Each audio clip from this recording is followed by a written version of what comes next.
Intermittent fasting is currently one of the world's most popular health trends. Characterised by alternating periods of food absence followed by periods of normal eating, promoters of intermittent fasting claim that it is the metabolic key to unlocking weight loss, reduce inflammation, cutting the risk of diabetes and heart disease, and maybe even extending your life. If you want to learn just what intermittent fasting is, how to do it, and importantly, what the evidence says about that long list of claims, then you've come to the right place. Welcome to the Thinking Nutrition Podcast. My name is Tim Crow, and I'm a career researcher, educator, and science communicator, with most of this spent in the absolutely fascinating, yet seemingly always controversial area of nutrition. There is so much conflicting information in the field of nutrition. So how do you make sense of it all? There are lots of people claiming to be nutrition experts, but who can you trust?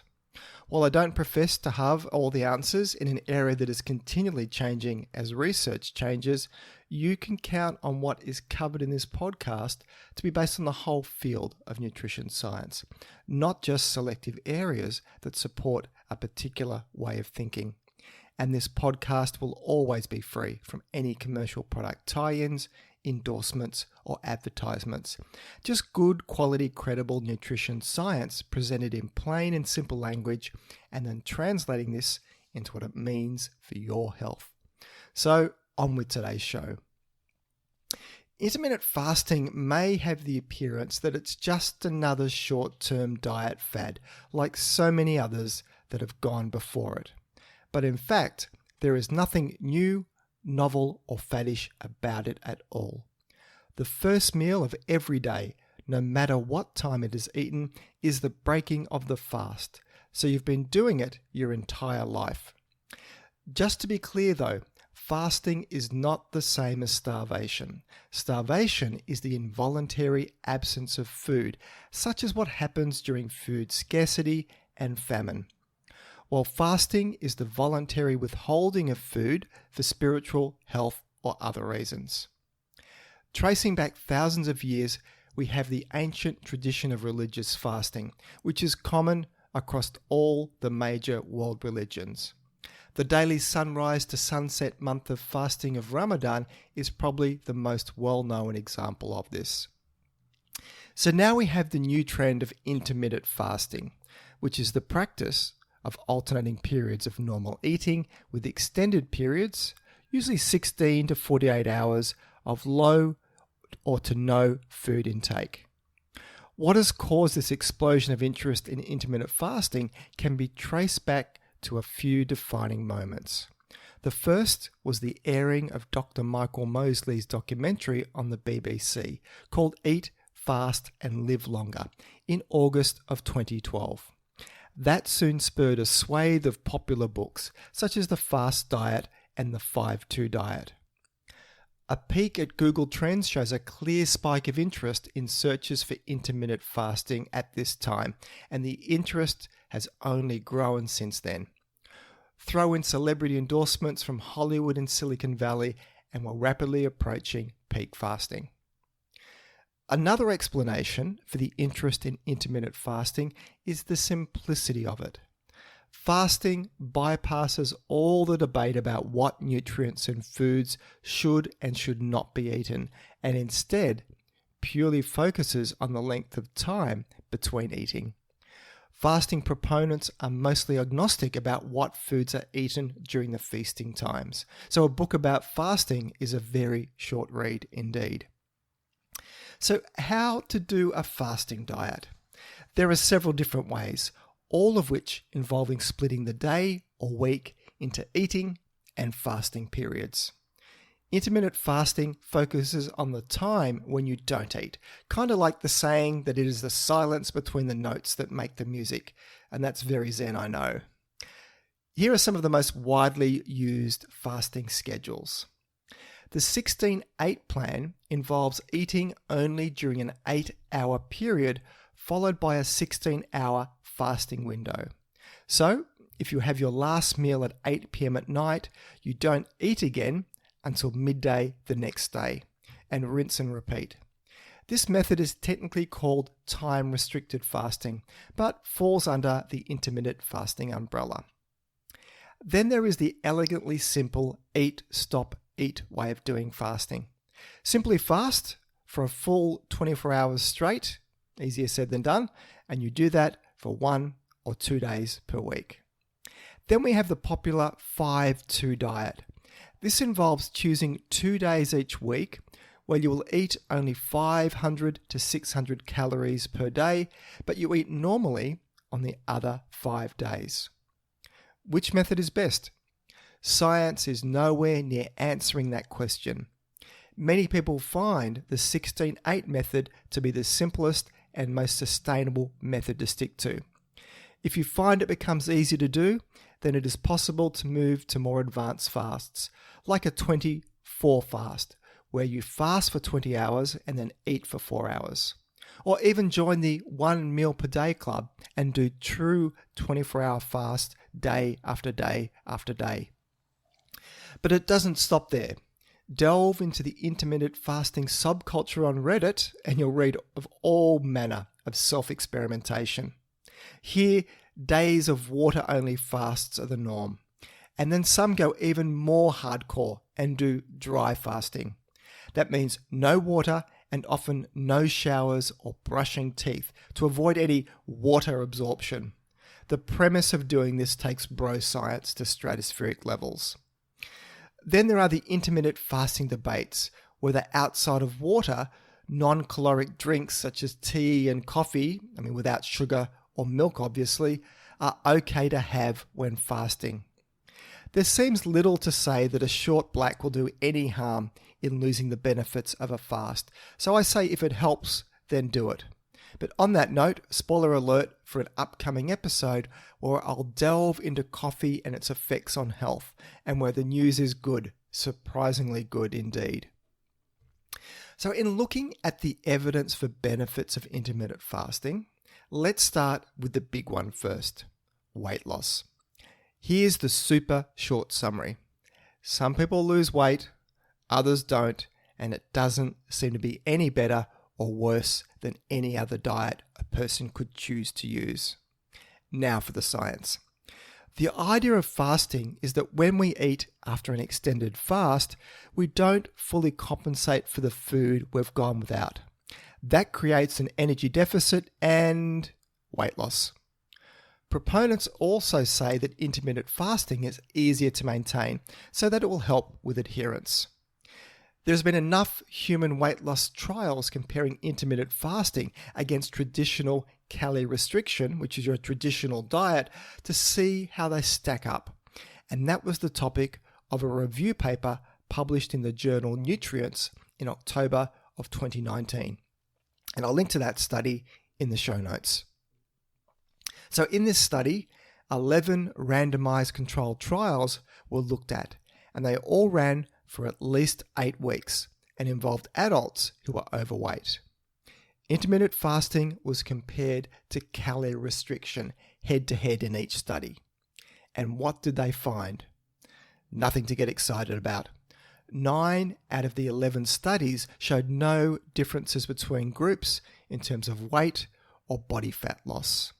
So if there is a benefit, it is a pretty small one and not of much clinically significant. There wasn't a strong case either for a greater loss of body fat in intermittent fasting versus calorie restriction, even though the odd study did find that this happened. And as for sustainability, is intermittent fasting easier to maintain? Well, not enough evidence. All diets are pretty poor, and it seems intermittent fasting falls under that same umbrella, that longer term, it's not a realistic option for most people to stick to if weight loss is their goal. So, in summary, if intermittent fasting works for you and meets your goals and you feel better for it, knock yourself out, and with whatever fasting protocol works for you. But you won't be seeing me anytime soon proclaiming it as some next level diet hack that is going to have you shredded for summer and recommending that everybody should be doing it. All diets can work, but few stick to them long term. Hands up who is still doing paleo to the original letter it was promoted as. I rest my case. So let's look at some other benefits. So fasting for weight loss is hardly a new idea. But what is novel about the explosion in interest in fasting is the clinical research behind it, with claimed benefits for health and longevity. The body of evidence on intermittent fasting in humans is still relatively small, but several studies have reported improvements in various health markers. It is still an active area of debate if there are any unique metabolic benefits to intermittent fasting over traditional chronic caloric restriction, which is your typical diet. And once you start talking about benefits of intermittent fasting outside of weight loss, you'll soon come up against a term called autophagy or autophagy. Auto means self and phagy means eat. So autophagy is the body's way of cleaning out damaged cells, literally by eating itself.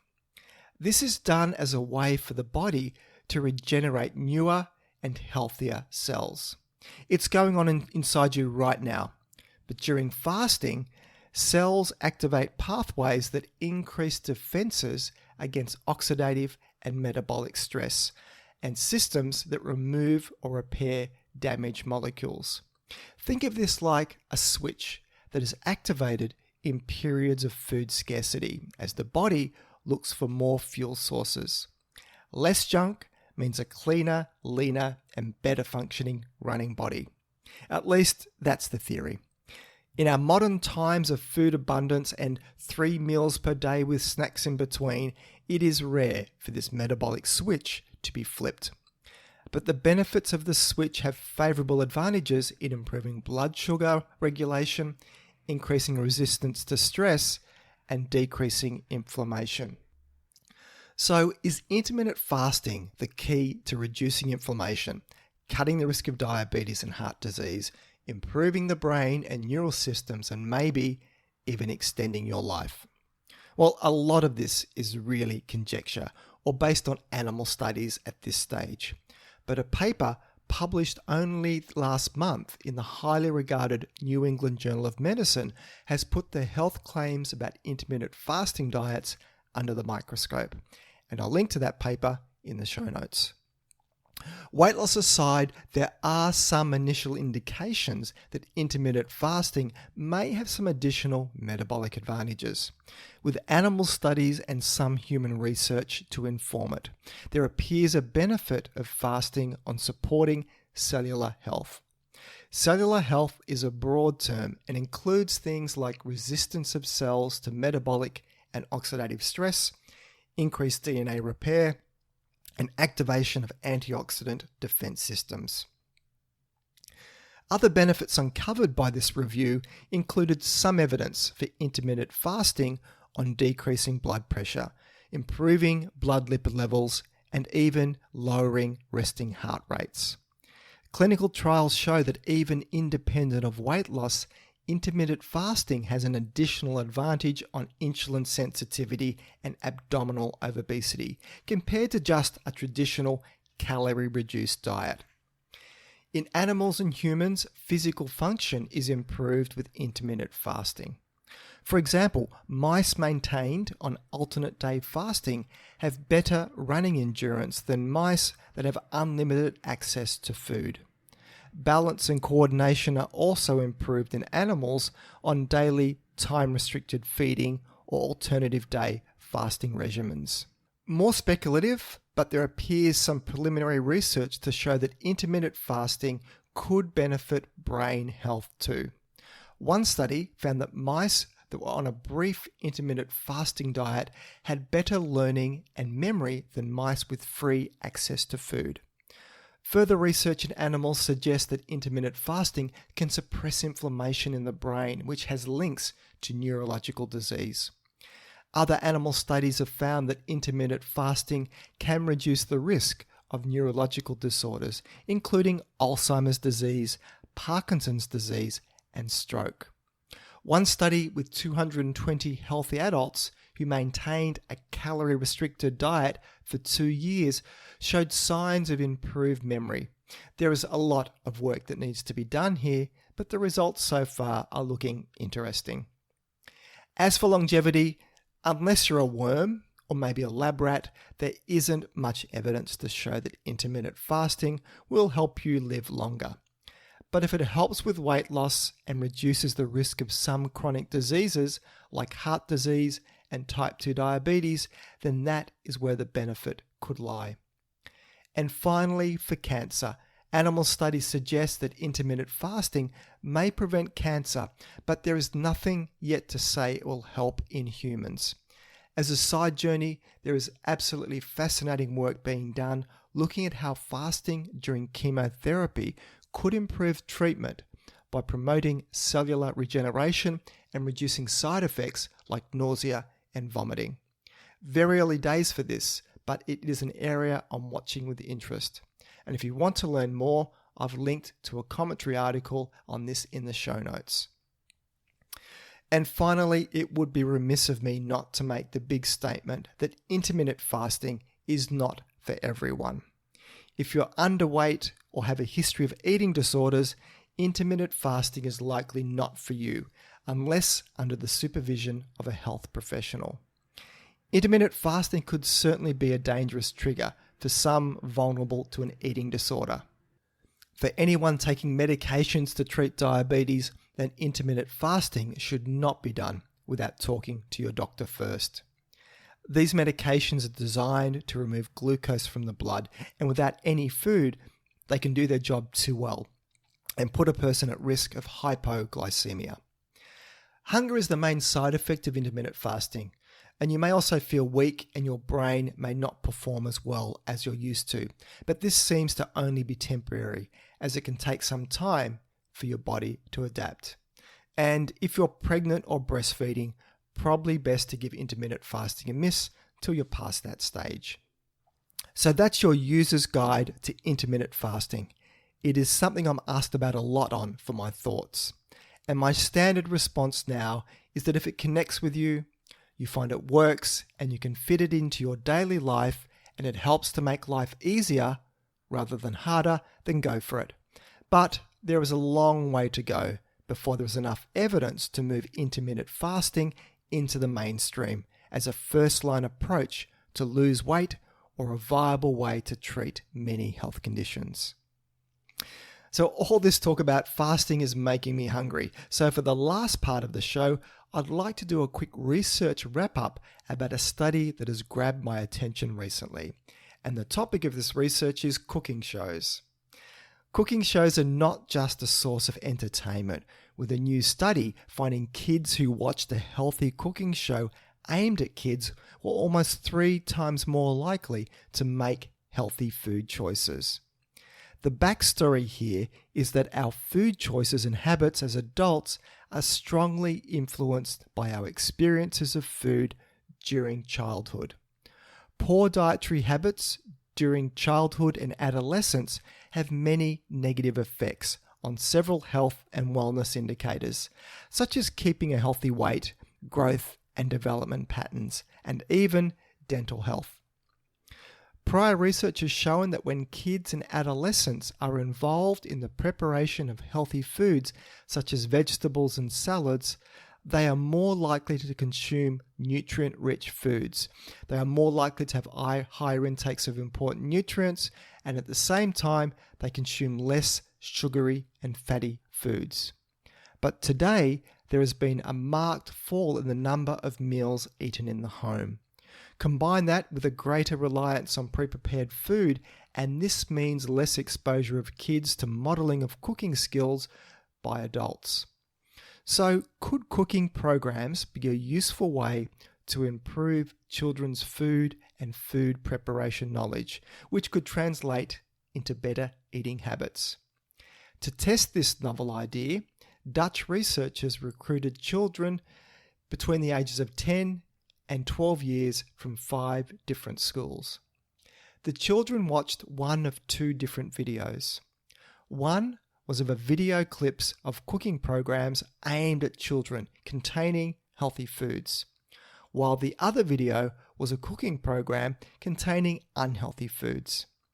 Another group of children served as the control group, and they watched a short video from a children's quiz show. After the video viewing, the children were offered a snack as a reward for taking part in the study. The snack was a choice of apple or cucumber pieces as the healthy options, or chips and salted pretzels as the less healthy options. And what did they find? Children who watched the cooking program with healthy foods were almost 3 times more likely to choose healthy food as their snack.